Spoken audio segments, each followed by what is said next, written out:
అన్నీ కలిపినా ఆ ఉప్పు లేకపోతే ఒక లోటు అనేది మనకు తెలిసిపోతుంది. నువ్వు ఎన్ని మసాలాలు వేస్తావో నీ ఇష్టం, ఎన్ని రకరకాల కూరగాయలు వేస్తావో నీ ఇష్టం, ఎంత బాగా చేస్తావో, చిక్కగా ఉడికిస్తావో, పలసగా చేస్తావో అంతా నీ ఇష్టం. కానీ ఉప్పు లేకపోతే దాని యొక్క రుచి మనకు తెలియదు. అంటే దీంట్లో ఉప్పు తక్కువ ఉన్నాయి బయట ధర, కానీ అది లేకపోతే లోటు అనేది ఈజీగా. ఇప్పుడు మంచిగా కూర వండి తెచ్చారండి, మంచిగా కూర వండి మసాలాలు ఎక్కువ వేసి మంచిగా ఉడికించి స్మెల్ చూడగానే బా అన్నట్టుగా కూర దేశాలు మనం బయట పెట్టి ఇలా ఎదుర్కొంటే వెంటనే చిన్నది టేస్ట్ చూడగానే ఉప్పు లేకపోతే మనం చెప్పే మొట్టమొదటి మాట ఏంటి చెప్పండి? ఎన్నిసార్లు విని ఉంటారండి ఉప్పు తక్కువ వచ్చిందని. మీరు కూడా విని ఉంటారు, నేను కూడా చాలాసార్లు విన్నాను. సరే ఉప్పు తక్కువరా, సాంబార్లో ఉప్పు తక్కువరా, కూరలో ఉప్పు తక్కువరా, ఏ విధంగా తీసుకున్నా ఉప్పు తక్కువ అనే మాట ఈజీగా వింటాం మనం చాలా చోట్ల. అంటే చిన్నదైన ప్రధానమైన పాత్ర పోషిస్తుంది ఉప్పు. లోటు కనిపిస్తుంది ఫస్ట్, అదే లోటే. ఎన్ని కలిపినా ఉప్పు లేకపోతే దాని యొక్క లోటు ఉప్పు లేదురా అన్న విధంగా అందరినీ విభ్రాంతి గురి చేసి దాని యొక్క లోటు ఈజీగా కనిపిస్తుంది. అంటే ఇక్కడ దేవుడు ఎందుకు ఉప్పుతో పోల్చాడు?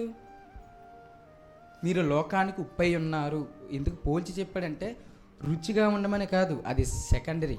ఫస్ట్ గుంట మనకి తెలిసేది ఏంటంటే లోటు. ఉప్పు లేదురా అన్న లోటే. అంటే దీన్ని బట్టి మనకేమర్థం అవుతుందంటే నువ్వు లేకపోతే ఆ లోటు కనిపించాలి, మీరు లేకపోతే ఆ లోటు కనిపించాలి. ఉప్పు లేకపోతే ఉప్పు లేదురా అని ఎలా కనిపించిందో ఒక క్రైస్తవ జీవితంలో ఒక విశ్వాసి లేకపోతే ఆ లోటు కనిపించాలి. అందుకే దేవుడు ఏమన్నాడంటే మీరు లోకానికి ఉప్పై ఉండాలి అన్నాడు. అంటే మన బైబిల్ని ఒక్కసారి తిరగేస్తే, భక్తుల యొక్క జీవితాలను ఒక్కసారి తిరగేస్తే నిజంగా లోటు కనిపిస్తుందండి. యేసుక్రీస్తు మాట చెప్పింది నిజమే అనిపిస్తుంది. ఒకసారి తీద్దామని.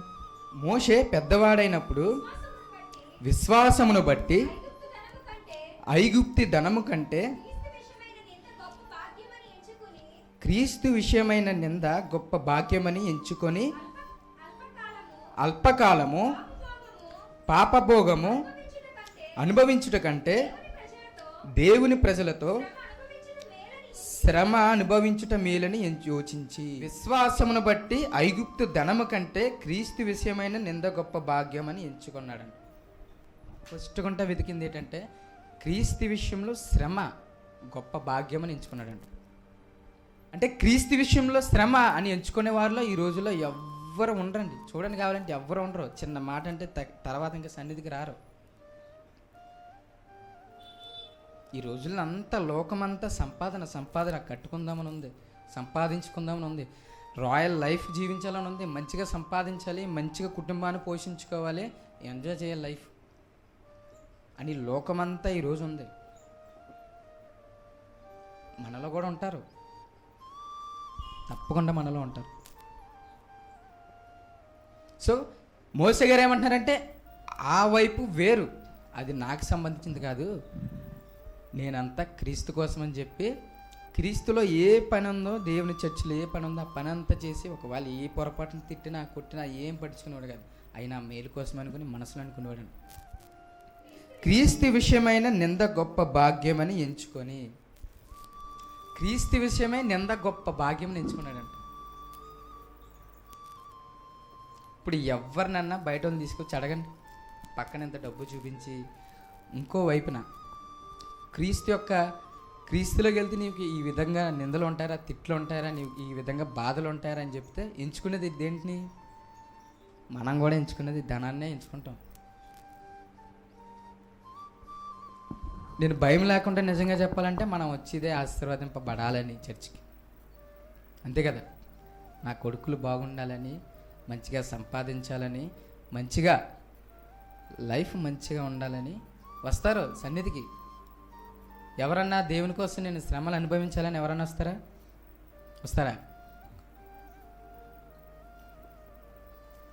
శ్రమను అనుభవించే వారిలో మొట్టమొదట ఫస్ట్ ప్లేస్ ఉండేది ఎవరంటే మోసే గారు ఒకరే.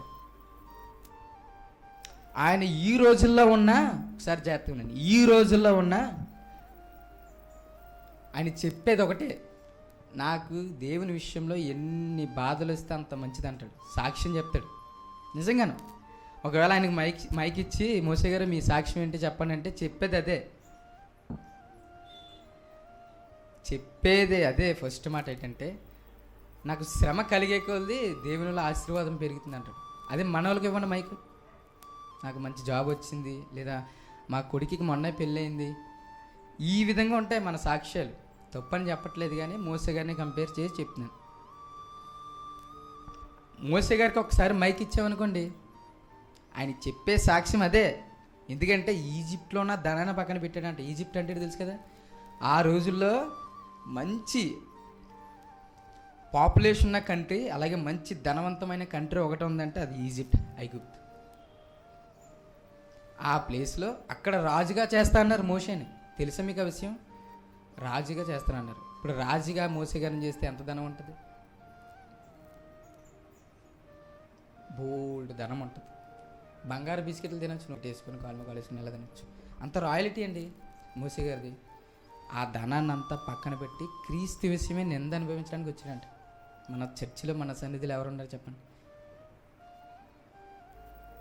ఒక్క నింద పడ్డదా తర్వాత సన్నిధి కనిపించరండి, నిజంగా కనిపించరు. ఈరోజు భక్తులు అలాంటి వాళ్ళు. ఆ రోజు క్రీస్తు కోసం బ్రతికిన వాళ్ళు ఈరోజు ధనం కోసం బ్రతుకుతున్నాం, ఈరోజు ఆశీర్వాదం కోసం బ్రతుకుతున్నాం. కానీ ఆ రోజు అవి ఏం కాదు, క్రీస్తు కోసమే బ్రతికారు. అందుకే ఎన్ని బాధలు వచ్చినా, ఎన్ని కష్టాలు వచ్చినా సన్నిధిని విడవలేదు. అంటే అలాంటి మనుషులు ఈ రోజుకి ఉంటారా చెప్పండి? శ్రమ అనుభవించడానికి ఎవరన్నా సన్నిధికి వస్తారా చెప్పండి? శ్రమ పోగొట్టుకోవడానికి వస్తారు, అవునా? అదే కదా వచ్చేది. నాకు శ్రమ ఉంది అని పోగొట్టుకోవడానికి వస్తారు తప్ప క్రీస్తు విషయమే అలాంటి శ్రమని అనుభవించాలన్న దానికి ఎవ్వరూ రారు. కానీ వచ్చేది ఒకటంటే మోసే ఒకరు ఇస్తారు, ఇంకెవ్వరు రారు. సో ఈ రోజుల్లో ఎవరన్నా ఉంటారా అంటే ఎవ్వరు ఉండరు. చూసా, ఈయన జీవితంలో కూడా లోటు కనిపిస్తుంది. లోటే కదా. ఇప్పటికీ అలాంటి వాళ్ళు లేరంటే అది లోటా కాదా? చూసా, క్రీస్తు చెప్పిన మాటల్లో ఈయన జీవితం ఉందా లేదా? ఉంది. మరి నీ జీవితం ఎప్పుడు ఉంటుంది? మనల్ని అన్నాడు దేవుడు, మీరు లోకానికి ఉప్పు అన్నాడు. వాళ్ళని కాదు కదా, మనల్ని అన్నాడు.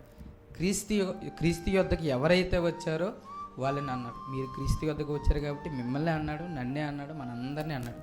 మీరు లోకానికి, గట్టిగా, మీరు లోకానికి ఉప్పు అయి ఉన్నారు.